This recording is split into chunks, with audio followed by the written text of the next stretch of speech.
அருணகிரிநாதர் 15ஆம் நூற்றாண்டில் திருவண்ணாமலையில் பிறந்தார். இளமையில் அவர் சிற்றின்பங்களில் மூழ்கி தன் செல்வத்தையெல்லாம் இழந்தார். உடல் நலமும் மனநலமும் குன்றிய நிலையில் தன் வாழ்க்கையை முடித்துக் கொள்ள துணிந்தார். முருகன் தனது வேலால் அருணகிரிநாதரின் நாவில் ஓம் எனும் பிரணவ மந்திரத்தை எழுதினார்.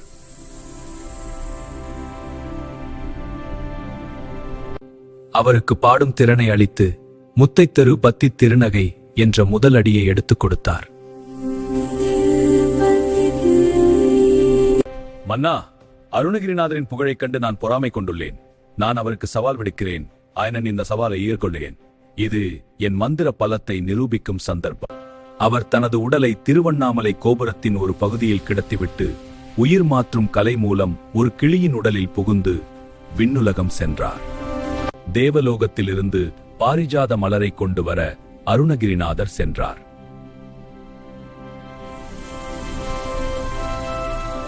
விடுங்கள், அப்படியே ஆகட்டும். அவர் உடலை உடனே மூட்டுங்கள். கந்தர் அனுபூதி சூண்டிட்டு தலை விரித்தோர் சொல்லும் பயனுமில்லை. தென்புலத்தோரடு சமயம் தெரிய முருகன் குகன் என்று ஆகி பல கலைகள் தெரிந்து அருள்வாய் குமரா முருகா. குகன் வரும் அருவினை கோபுர நடு ஏறி கந்தர் அனுபூதி பாடி முடித்தேன் இனியான்.